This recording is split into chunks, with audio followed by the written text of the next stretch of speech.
Dan kedua ada berfokus pada fenomena keilmuan atau alam sosial.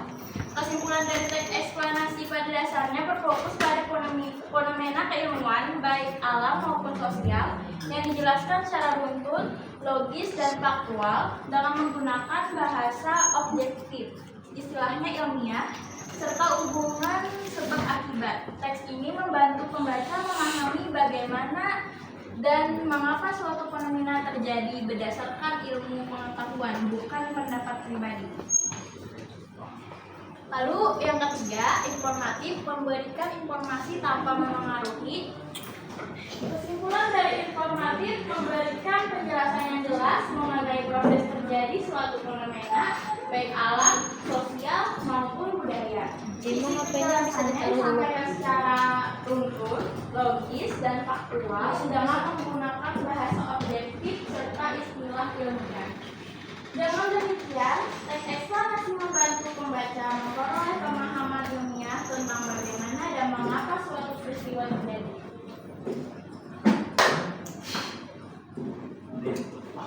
Dapat disimpulkan bahwa teks eksplanasi selalu membahas hal-hal yang bersifat umum seperti fenomena alam, sosial, dan budaya yang dijelaskan secara faktual dan ilmiah agar dapat dipahami oleh semua pembaca. Struktur teks eksplanasi.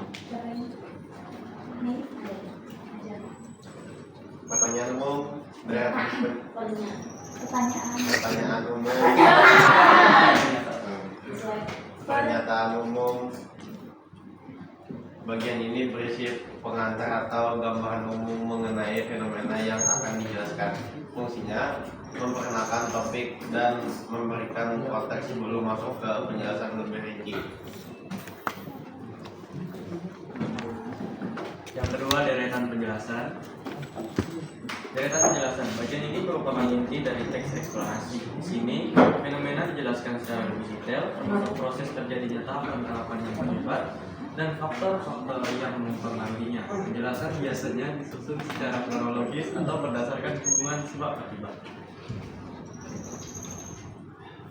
Interpretasi. Interpretasi dalam teks eksplanasi adalah bagian akhir yang berisi penafsiran, kesimpulan, atau pemaknaan dari fenomena yang dijelaskan. Bagian ini bertujuan untuk memberikan ringkasan, pemahaman ilmiah, serta pesan informatif yang dapat diambil oleh pembaca dari peristiwa atau proses yang telah dijelaskan sebelumnya.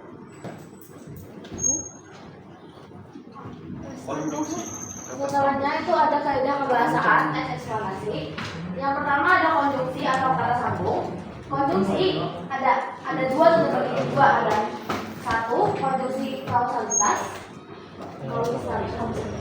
Konjungsi kausalitas adalah kata sambung yang menghubungkan dua klausa atau lebih untuk menjelaskan sebab akibat. Contoh konjungsi kausalitas yaitu karena, akibat, oleh sebab itu, dan oleh karena itu. Misalnya pada kalimat itu, misalnya pada kalimat hujan terjadi karena proses penguapan air larut. Itu ada kata di garis bawahi.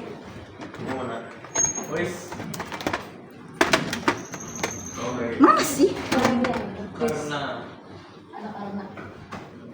Karena kayak ini kita tunjuk ini. Ya. Karena proses menguap air akan melawan. Terus ada konjungsi kronologis. Konjungsi kronologis adalah kata sambung yang menghubungkan dua klausa atau lebih untuk menjelaskan